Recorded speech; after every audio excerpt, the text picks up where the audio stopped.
बड़े भाई के गुजर जाने के बाद जोरावर ने अपने बड़े भाई की मटन बिरयानी की दुकान संभाल ली थी। जोरावर की दुकान गांव के बीचों बीच थी, जहां जोरावर अपने हाथों से मटन बिरयानी बनाकर बेचा करता था। इन दिनों जोरावर की मटन बिरयानी की दुकान बहुत अच्छी चल रही थी। एक दिन की बात है, जोरावर की दुकान पर बहुत सारे ग्राहक मटन बिरयानी खा रहे थे। अरे वाह, आज भी मेरी काफी अच्छी कमाई हो गई है। लगता है लोगों को मेरे हाथ की बनाई मटन बिरयानी बहुत पसंद आ रही है, तभी तो मेरे दुकान पर हमेशा भीड़ ही लगी रहती है। तभी एक रमेश नाम का आदमी जोरावर की दुकान पर आता है। अरे जोरावर भाई, जरा 2 किलो बिरयानी पैक कर देना। ठीक है, अभी पैक कर देता हूँ। जोरावर बिरयानी के बर्तन से बिरयानी निकालता है, पर बिरयानी केवल 1 किलो थी। सारी बिरयानी खत्म हो गई थी। अरे रमेश भाई, बिरयानी तो केवल 1 किलो ही है, आज सारी बिरयानी खत्म हो गई। अच्छा चलो तो फिर 1 किलो ही दे दो। जोरावर रमेश को 1 किलो बिरयानी देता है और रमेश बिरयानी लेकर वहाँ से चला जाता है।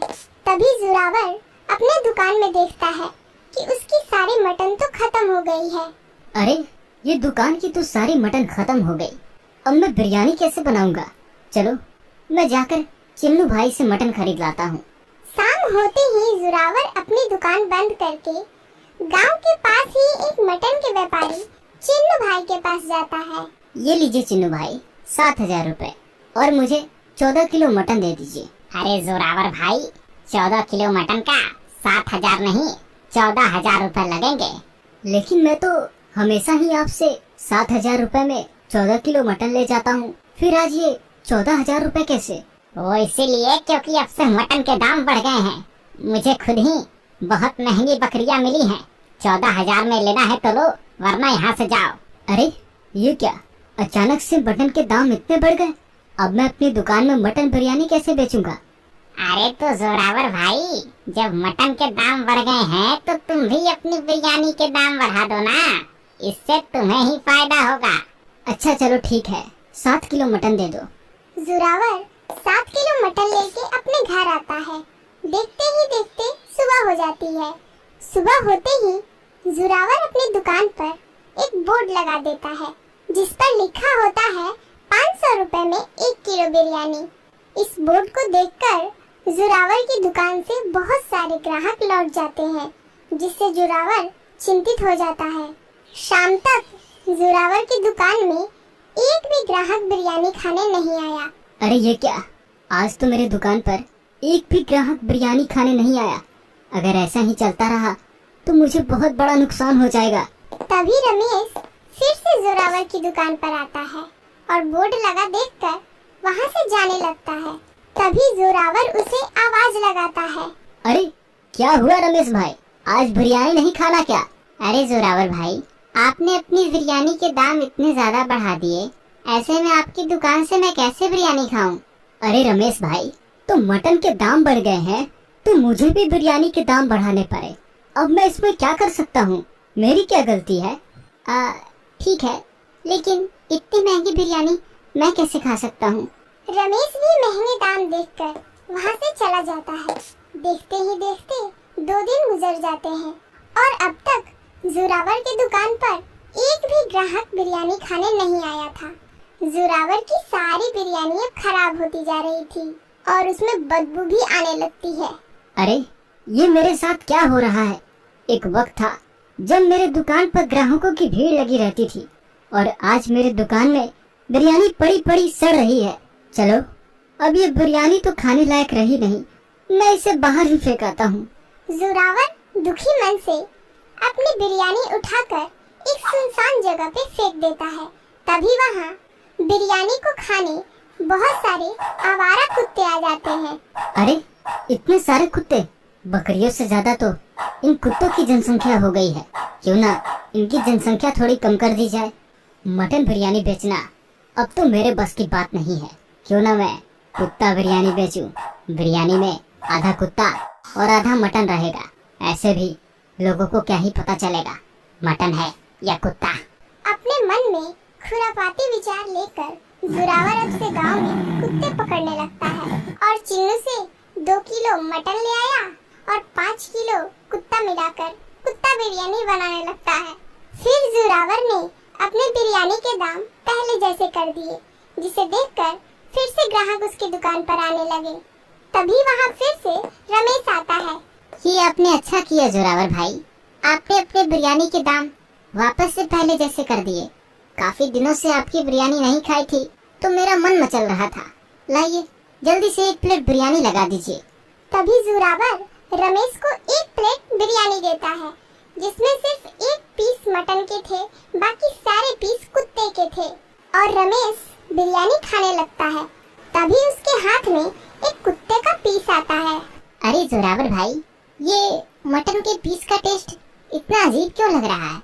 इससे पहले तो ऐसा मटन कभी नहीं खाया था। अरे रमेश भाई, दरअसल वो मटन मैंने नई दुकान से खरीदी है, इसलिए शायद स्वाद बदल गया होगा। आप आराम से खाइए। रमेश वह कुत्ता बिरयानी घपाघप खाते चला गया। अच्छा हुआ इस रमेश को पता नहीं चला कि वह मटन बिरयानी नहीं, कुत्ता बिरयानी खा रहा है। थोड़ी देर बाद रमेश पूरी बिरयानी खाकर जोरावर के पास जाता है। बिरयानी तो बहुत ही अच्छी थी जोरावर भैया, ये लीजिए आपके पैसे। अरे अरे, ये मेरे गले से कुत्ते की आवाज कैसे निकल रही है जोरावर भाई? अरे बाप रे, इसके गले से कुत्ते की आवाज निकल रही है। कहीं ये कुत्ता बिरयानी खाने से तो नहीं हुआ? अरे अरे, ये क्या खिला दिया मुझे? ये कुत्ते की आवाज कहाँ से आ रही है मेरे गले से?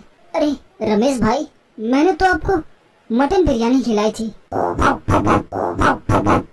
अरे जोरावर भाई, तो मेरे गले से ये कुत्ते की आवाज क्यों आ रही है? रमेश जैसे जैसे बातें कर रहा था, उसके मुंह से कुत्ते की आवाजें आ रही थी। ये देखकर रमेश बहुत परेशान हो जाता है और वह अपनी पत्नी रमीला के पास जाता है। रमीला रमेश के मुंह से कुत्ते की आवाज सुनकर हैरान हो जाती है। अरे ये क्या, कुत्ते ने काट लिया क्या, जो आपके मुंह से कुत्ते की आवाजें आ रही है? अरे वो जब से मैंने जोरावर की बिरयानी खाई है, तब से मेरे मुंह से कुत्ते की आवाज निकल रही है। क्या ऐसा क्या खिला दिया जोरावर ने आपको? चलिए मैं चलती हूँ उसकी दुकान पे। रमीला रमेश को लेकर जोरावर की दुकान पर जाती है। उस समय जोरावर की दुकान पर बहुत सारे ग्राहक कुत्ता बिरयानी खा रहे थे।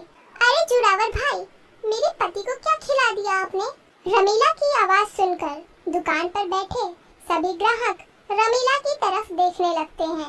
जब से मेरे पति आपके दुकान से मटन बिरयानी खाकर गए हैं, तब से कुत्ते की आवाज निकल रही है।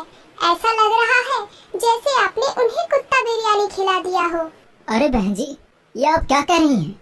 रमीला की यह बात सुनकर वहाँ बैठे सभी ग्राहक अपने हाथ रोक लेते हैं। तभी वहाँ बैठा सुमित नाम का आदमी कहता है, अरे बाप रे, यानी वह उसी समय से जिसे मटन बिरयानी समझ के खा रहा था, वो कुत्ता बिरयानी है। इतना कहते ही सुमित और दुकान पर बैठे बाकी ग्राहक जोरावर को मारने जाते हैं, लेकिन उससे पहले ही जोरावर अपनी दुकान छोड़कर भाग जाता है।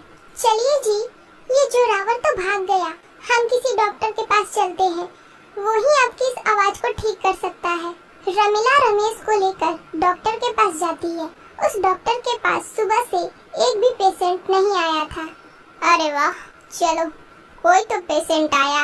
अरे डॉक्टर साहब, मेरे पति को देखिए ना। अरे जब से इन्होंने कुत्ता बिरयानी खाई है, तब से इनकी आवाज कुत्ते की तरह निकल रही है। क्या कुत्ता बिरयानी?